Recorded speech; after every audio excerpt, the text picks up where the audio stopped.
I try to make sure she's exposed to as much as possible. And she's still trying to figure out what it is that she wants to do.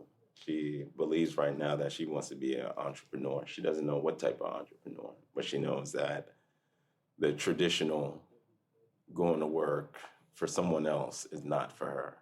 So I'm working on, even now, right? There's certain things that build her character and expand on her mindset that I get her involved with. Like one of the cool things that we did last summer was she was able to be a camp counselor.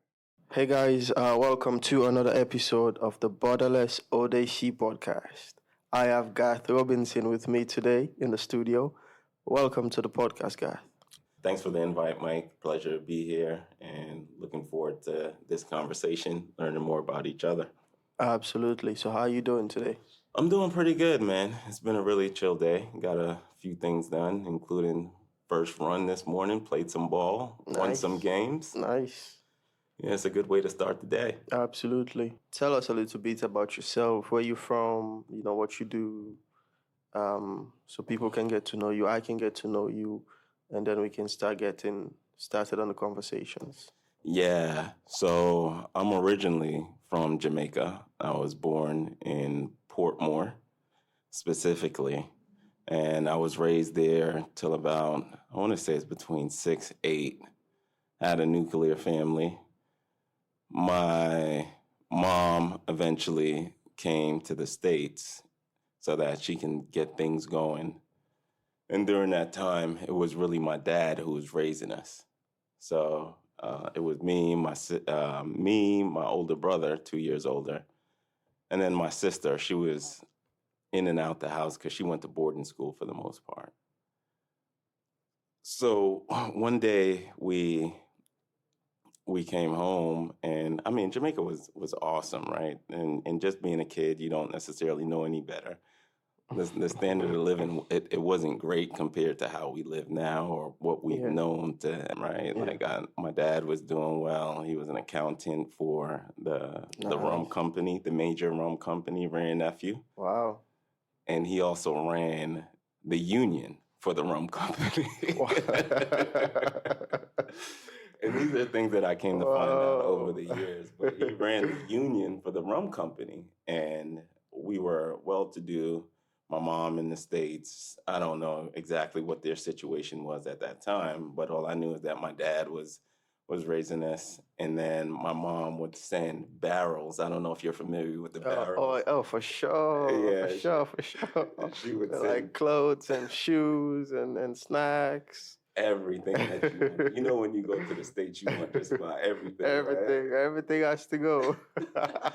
So she would send back the barrels, and we didn't see her for a few years. So one day my dad comes home and he's like, hey, we're going to go to my uncle's wedding in the U.S. So the crazy thing about this is my uncle, he was a ladies' man. He still is for the most part. But there was this woman. So in the house, it was me, my dad, my uncle, my older brother, and my sister, like I said, was at boarding school. So my uncle, younger than my dad, he would be the one to watch us whenever my dad's at work and all that, and all those type of things. So me and my brother, being bad kids, we saw the neighbors just moving in, and the neighbor had a younger kid about our age that was living there.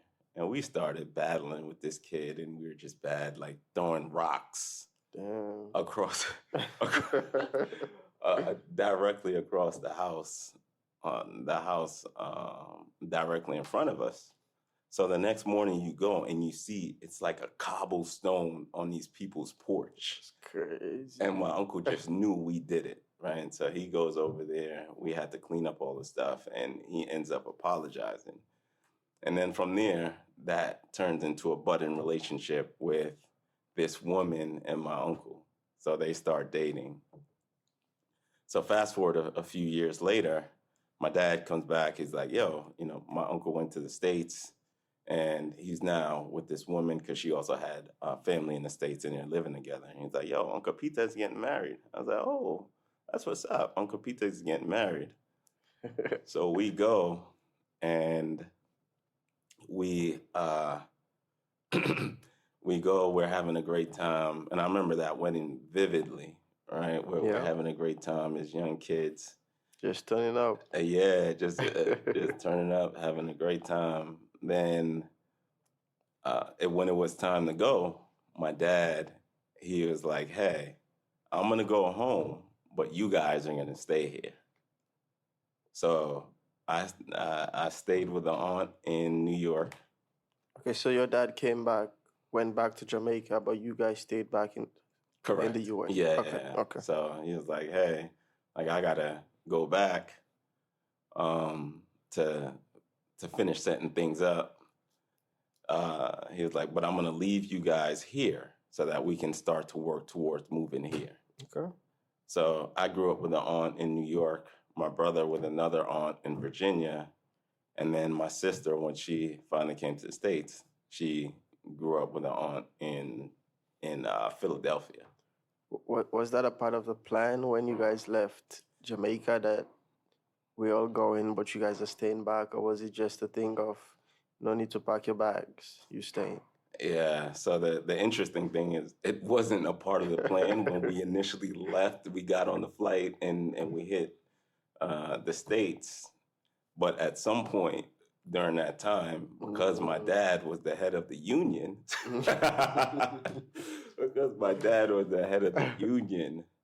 he ended up losing his job. Oh. So when he lost his job, he started talking to his siblings about it. And they were just like, well, the move has always been, we want to come to the U.S. one day. And this just seems like, while you figure out things back there so that you can eventually come here, just leave the kids here, and then we can move on. Interesting. Do you know what your dad did for the union exactly? Do you know what his job was? I don't know the detail, but I know he was the main person. He was the speaker for the union. He negotiated labor, like the labor rate and those type of things, right? Okay. Making sure that people are treated fairly and getting paid fairly, right? For like the a workers' union. Workers' union, he was doing that type of stuff. So, that's dope. It was really surprising to me to come to find out. Why was it surprising? You didn't see your dad as someone who would do that type of work, or was he quiet? He's not quiet when you talk to him, right? But he's also not one of these people who's in front of your face. Like my uncle's one of those people where he's in front of your face, but my dad has always been reserved. So to find out that he was actually the voice of the people that work for that job, it was really surprising. And that's huge. And you said that's the largest liquor. It's the liquor company in Jamaica. Wow. Yeah, the liquor company. That's dope. What's the name again? Ray and Nephew. WRAY and Nephew. Okay, so I think I have tried Ray and Nephew in the Bronx, New York. That's where all the Caribbeans are. Yeah. I think I have. But I'll check it out again. Especially the white rum. Yeah, okay. So going back to your mom being in the U.S., you being raised by your dad. See, I was raised by my dad as well, and because my mom and dad separated when I was 10, 11, and it was just me, my dad, and my elder brother at home. But he was almost never at home, because,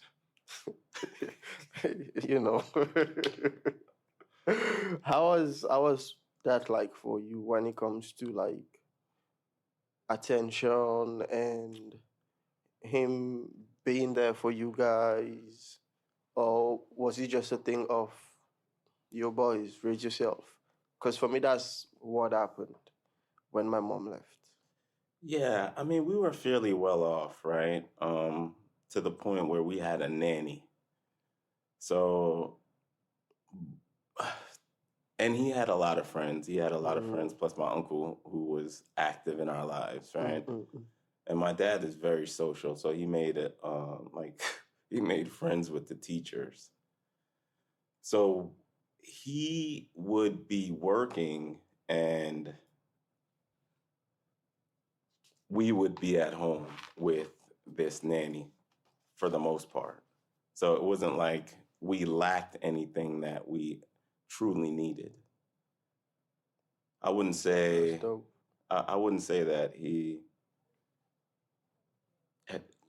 was also young, right? Like, and that the cool thing is I am now a parent, right? And I see the transition Yeah, where it's like you also want your free time, right? yeah, Your kids yeah, want you, but you yeah. also want your free time. So we were in that space where he was fairly young, so he was still actively partying and doing those Yeah, type. yeah. Jamaicans love to party.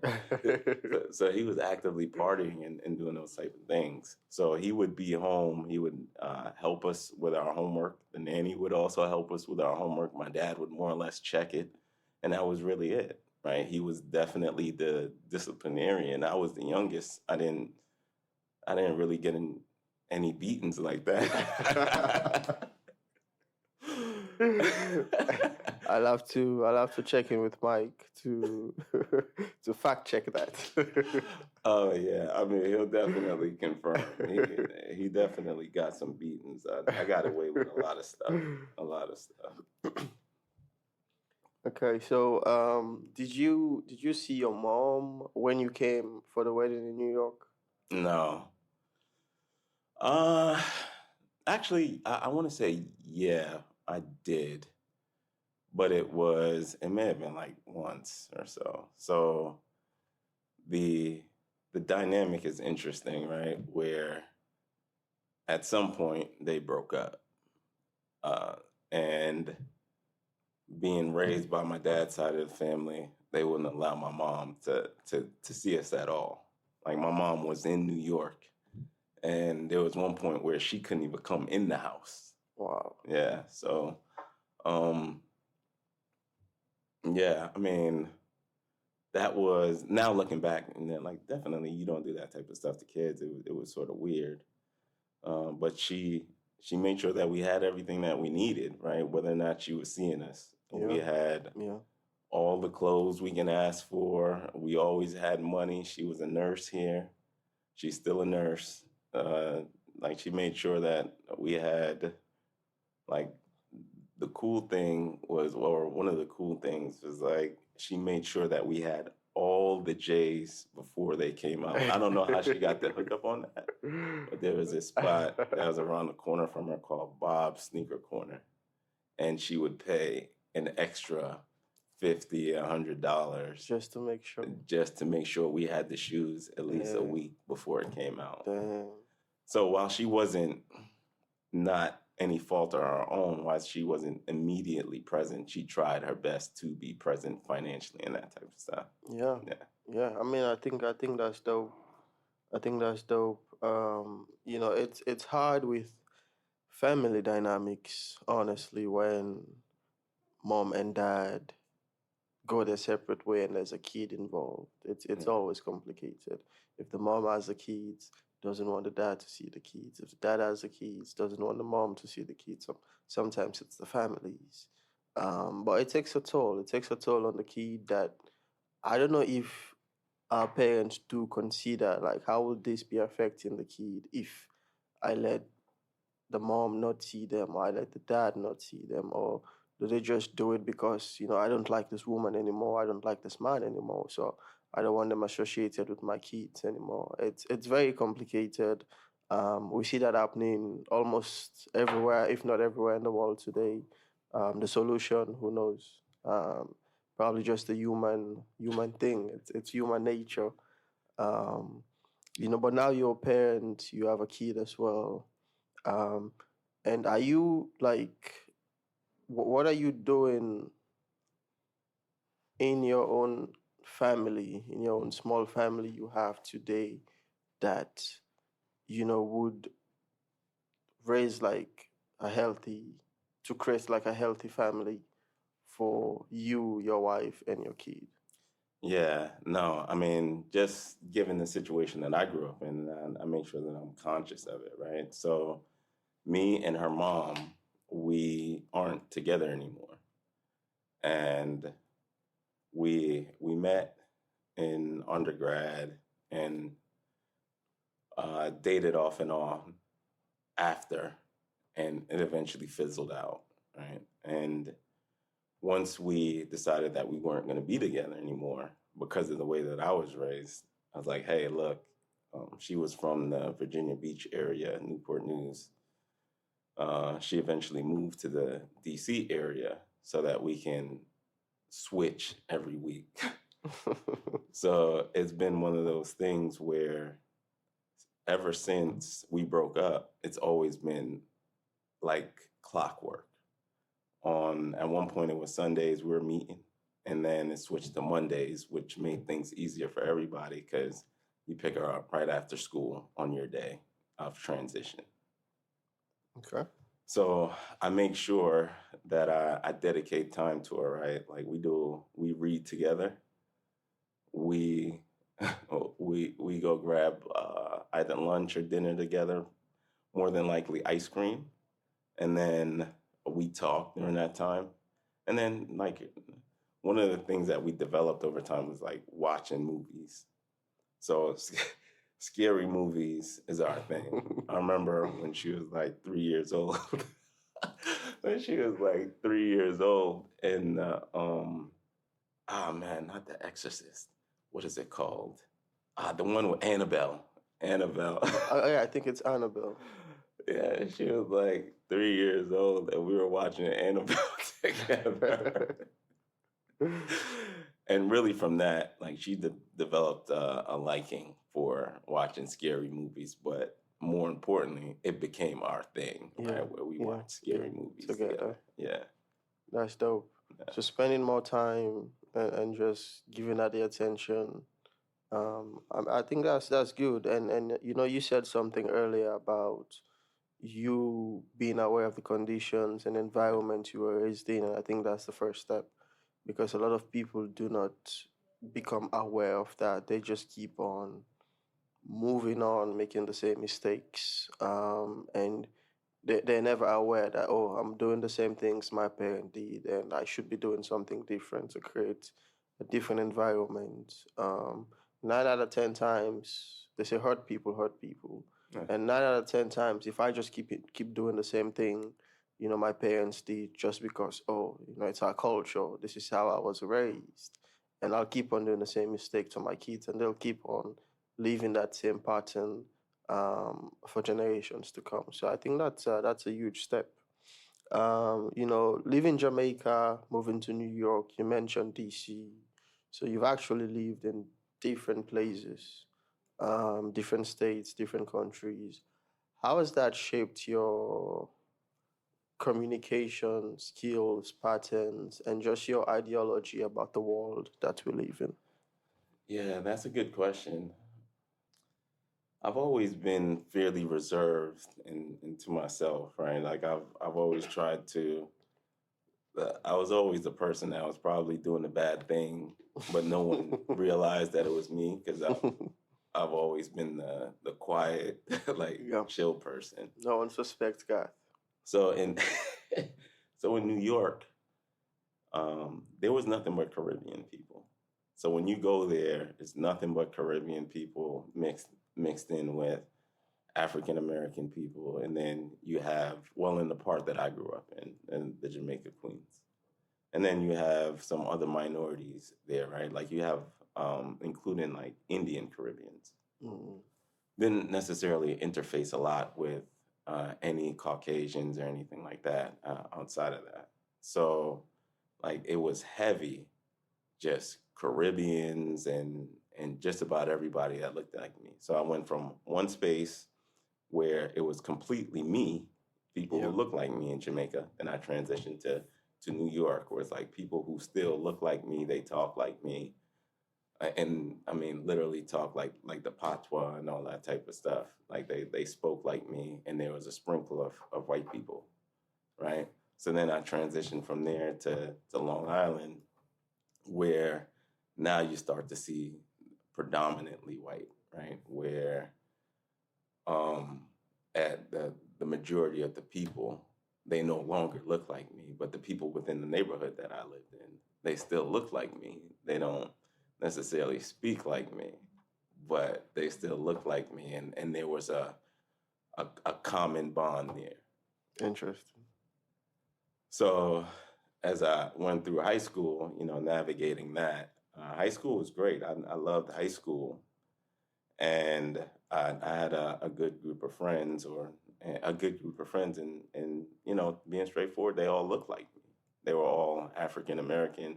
You hear their story for the most part, and it has the same background. So then from there, I used to visit my older brother at Virginia Tech. So from New York. From New York. So, well, let me backtrack. In the summertime, when I was in New York, I would go visit my older brother in Northern Virginia, Arlington, and we would have a great time.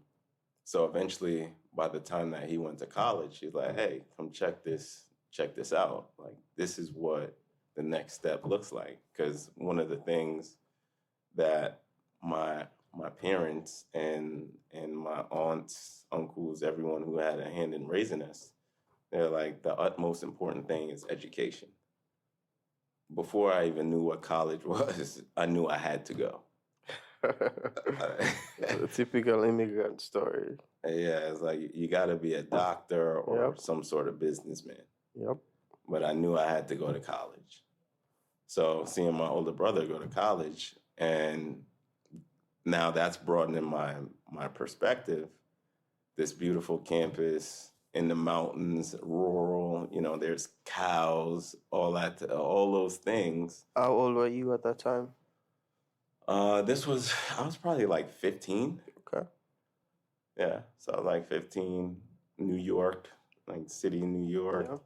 I'm going to rural, middle of nowhere, Virginia. They got cows. They got, can I say rednecks over here? Yeah. And everything revolves around this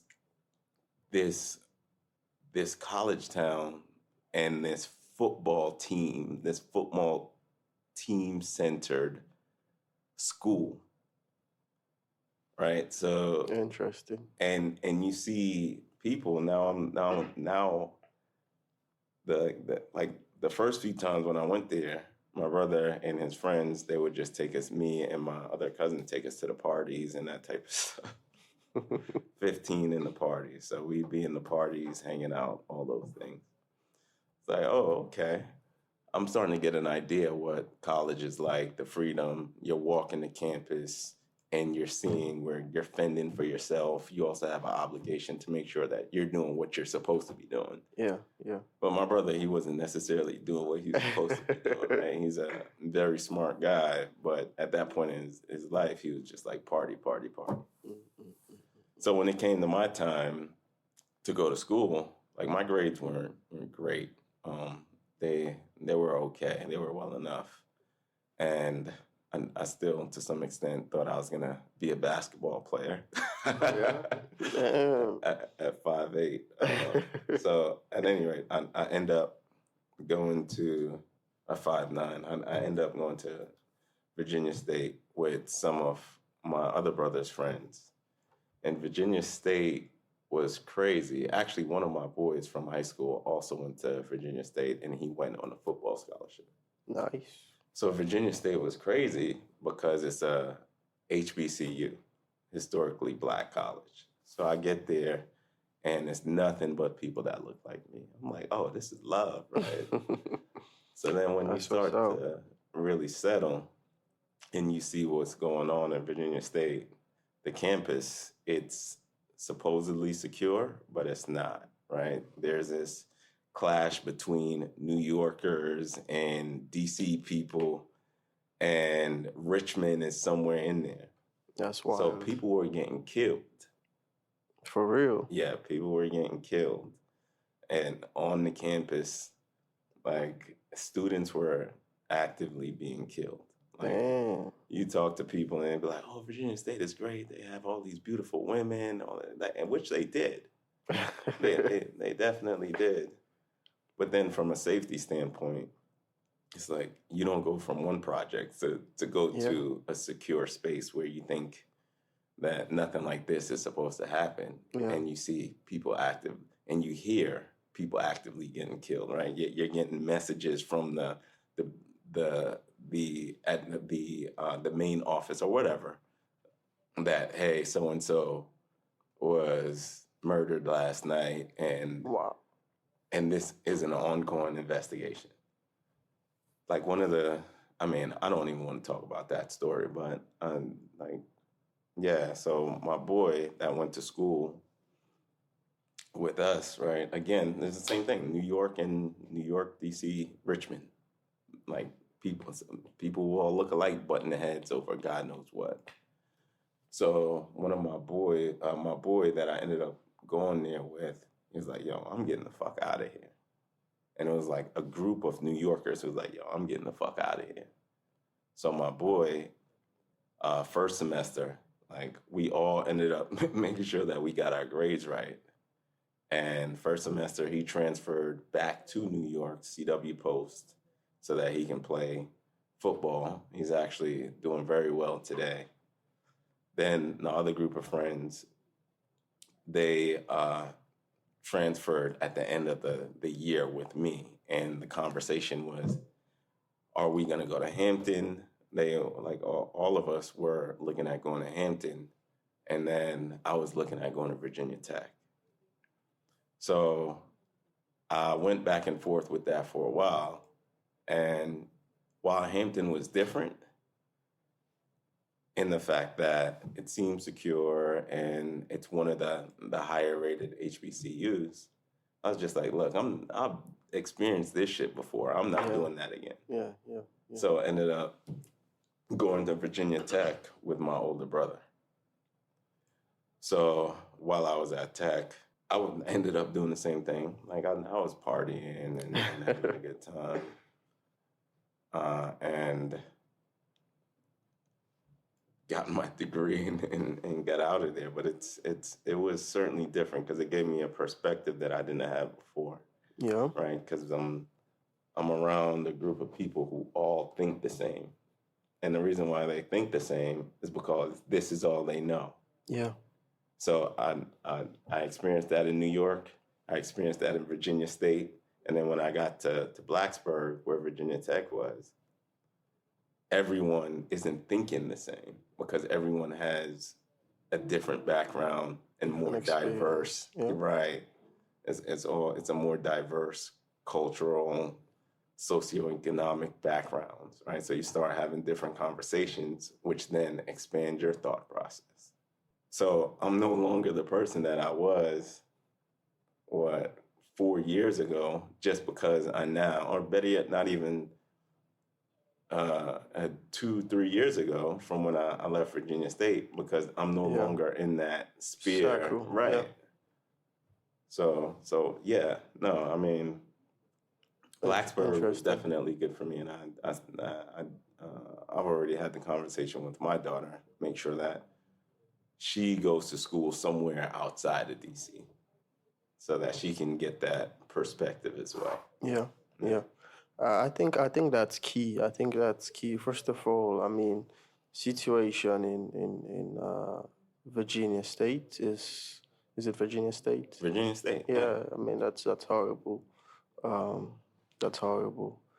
You can try to prevent these things, but if students decide that, I belong to this clique, I'm repping this city and I'm repping this city and this is what we're gonna do, it's hard to cool those situations down. I mean, you can expel whoever you want to expel, but if sometimes those affiliation run so deep that you can expel 10 people from either side and it will still go on. So I feel like just moving schools was the best way to just avoid any situation personally for you coming out of that. Absolutely. So. Absolutely. Yeah, you talking to your daughter about what she wants to do? Like, does she has any idea? Yeah. I try to make sure she's exposed to as much as possible. and she's still trying to figure out what it is that she wants to do. She believes right now that she wants to be an entrepreneur. She doesn't know what type of entrepreneur, but she knows that the traditional going to work for someone else is not for her. Yeah. So I'm working on, even now, right? There's certain things that build her character and expand on her mindset that I get her involved with. Like, one of the cool things that we did last summer was she was able to be a camp counselor.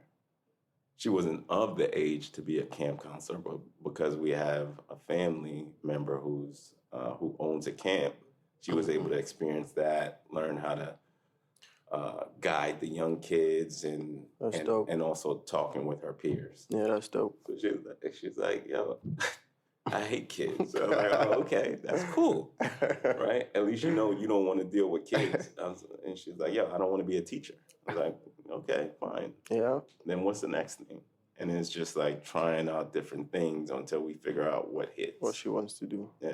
That's dope. Her wanting to become an entrepreneur, do you think she is learning or she got that from you? Because, again, let's just dive into what do you do? And then we can move on to that question. Yeah, in short, I'm a real estate developer, right?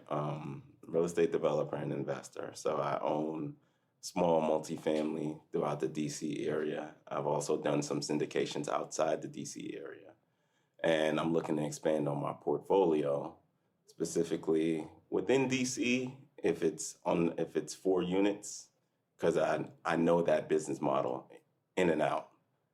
Outside of DC, I'm looking to expand up to 15 units, and then from there continuously build on the per unit count. And I've been doing that now for about, I want to say 15 years, right? I had a good friend at the time when it had to be about maybe 12, 13 years or so, because it was right when I had my daughter at the time. And my friend, she always knew that I wanted to work for myself, and I was trying to figure out how to scale and like build over time, gradually get into that real estate space.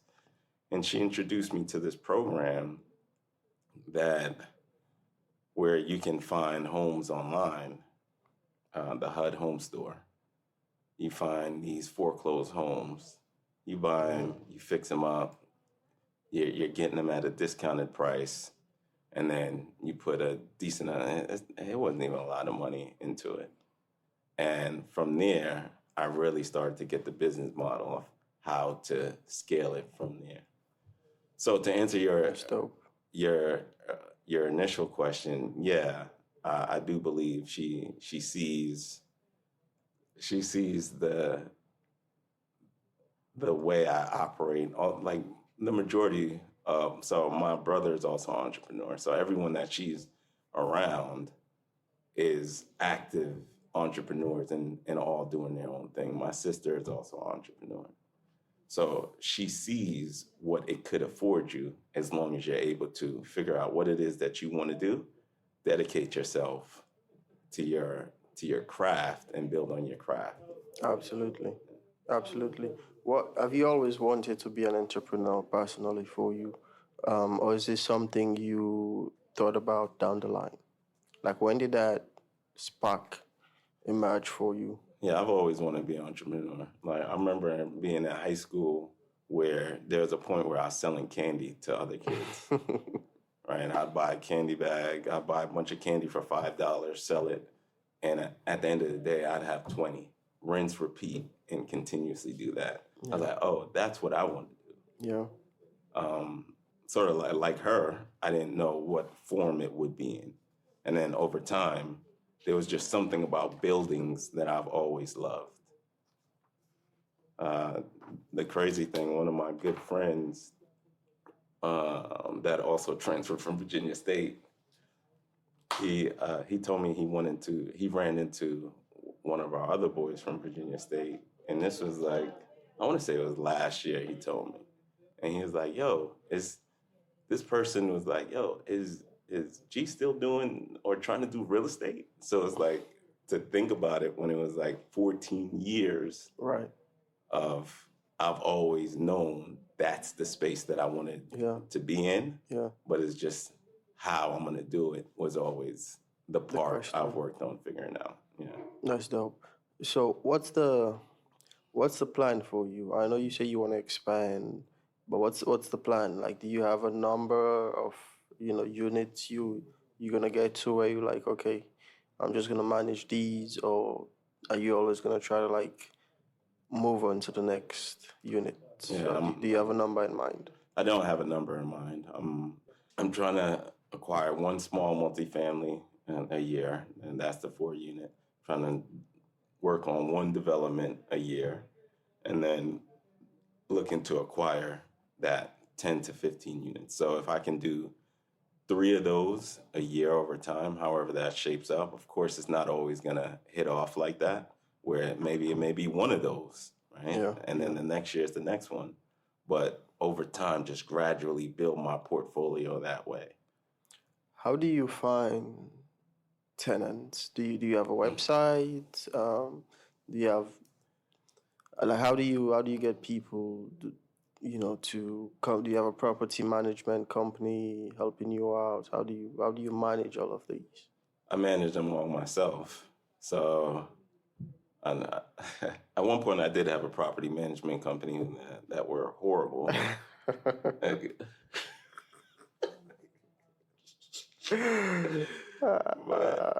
but I won't even get into them because I hired them, in all honesty, for the wrong reasons, right? So I hired them because I thought this was going to be another Black company who's looking to also grow, but they didn't have the right procedures, practices in place, structure, that type of thing. And they were more so concerned with the leasing because once they lease, regardless of the shitty tenants that they put in there, they get their commission. And then they'll get their monthly commission from when the rent is paid. In most cases with the ones that they put in there and it wasn't paid. So I look for tenants on, I've used Zillow, I've used apartments.com, word of mouth.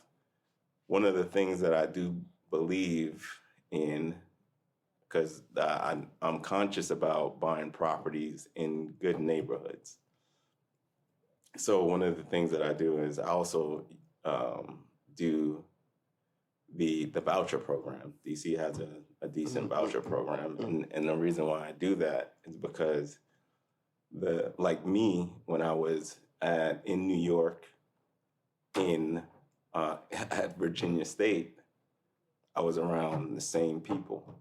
So the intent here is to get these people who are in the voucher program, and I'm not saying it's all of them, but get people who are in the voucher program into a different environment where they can get a different perspective. Can you just briefly explain what the voucher program is, just in case there are people listening that have no idea what that is? Yeah, so the voucher program are people who are in layman terms, you would say Section 8. People who are in Section 8, they aren't necessarily, they may not have done anything wrong and just in a bad situation, and they're trying to figure out how to get out of that situation. So what happens is that the government provides them a voucher that pays for their housing.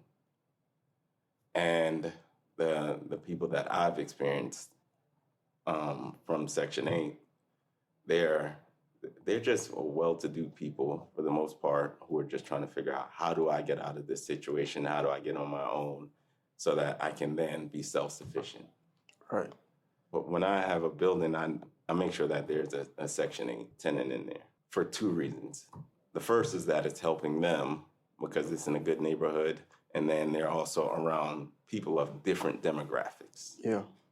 And then the second thing is the government is going to pay the rent on time. Mm-hmm. So without fail, you know that you're going to get your money unless there's something that you did wrong. Absolutely. And need to address. Absolutely. So then I've also incorporated like an Airbnb structure into that business model, as well as renting to everyday people. And the most important part of that is that whether it's Section 8 or it's a everyday renter, you got to make sure that you screen the fuck out of these people, man, because they will fuck your shit up. And then, especially in DC, where it's a tenant-friendly district, Yeah. you know, people can be in your spot for a year plus, and you're unable to get them out, and while you're still paying the mortgage. That's wild. So, all my tenants, I make sure that I know them personally, right? We have conversations all the time, and just find out what's going on with them. Yeah. Like, how can I help you? That type of thing. How can I help you without being too invasive? Yeah.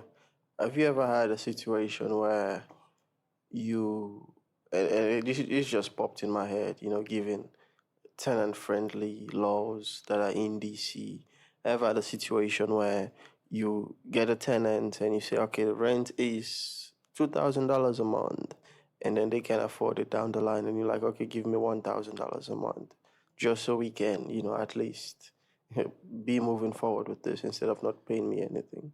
Yeah, I mean, as currently a small-time landlord,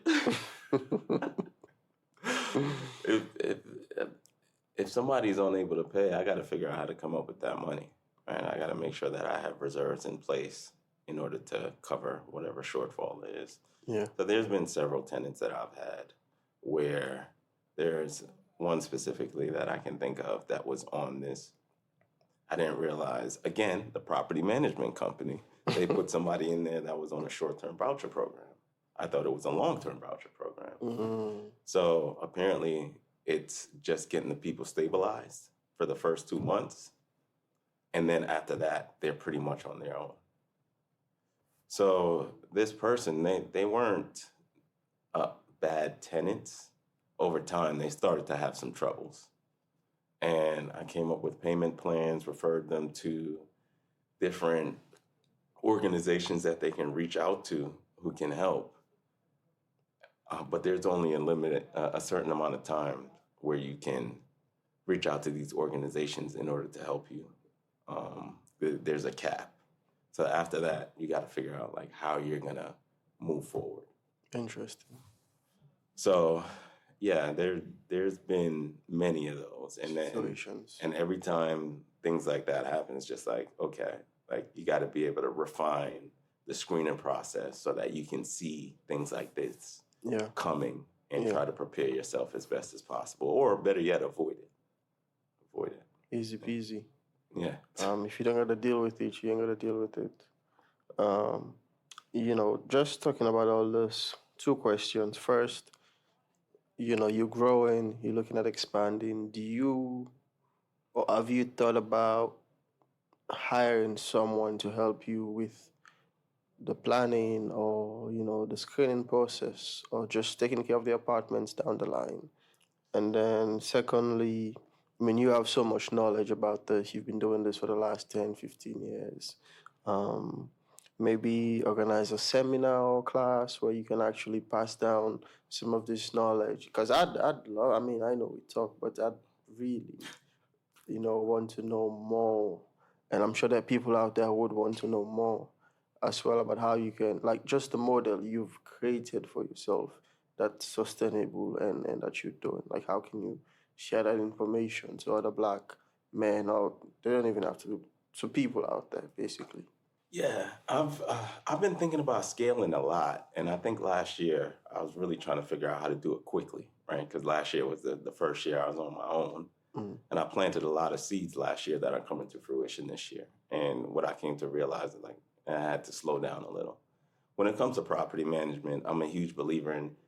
The crazy thing about property management is it's the most important job in being a real estate owner, but it's the most thankless job.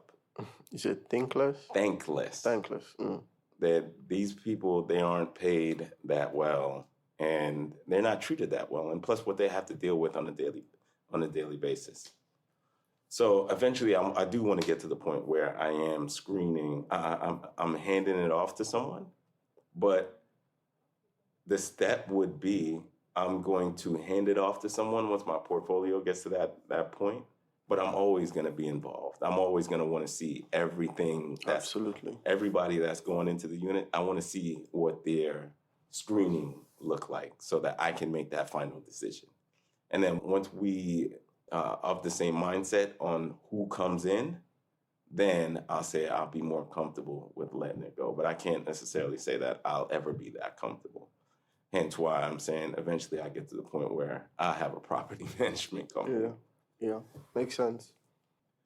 Then to answer your other question, yeah, it's so much information that you pick up over time and that you're also learning as you go. It's not a bad idea to start to maybe have seminars, like you say, so that you can teach a class, field some questions, give feedback. It just sounds very time consuming. So one of the things that I'm completely fine with giving people information, right? If people can reach out and ask me anything. I'm going to give you more information than you probably asked for. But a lot of times what you find is there's some people who they want to say that they're interested in the information, but then they don't take any action on the information. Yeah. So I'd rather have a more genuine conversation with people. Hey, I'm interested in buying a property, because a lot of times it's a lot simpler than you know. Maybe one day I'll get to the point where I will do a seminar, but I'm just not there yet. Right now, I'm so focused on scaling. I hear you. I feel you.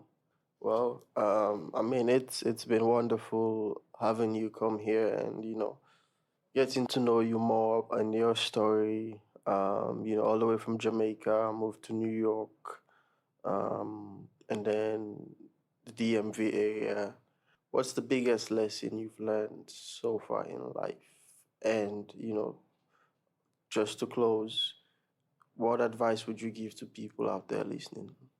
It's one and the same. The biggest lesson I've learned is continue to create relationships, meaningful relationships. I'm not talking about networking. I'm talking about actually getting to know people that you're interested in and that who have a genuine interest in you. That's a good one. And that's also the biggest lesson and the biggest advice I'll give to anyone. Yeah, that's a good one. And you'll always know from the jump when you're having a conversation. Yeah. Well, thank you so much for being on the podcast, Garth. I'm glad we finally got to do this. Thank you. Yeah, absolutely. I appreciate you having me.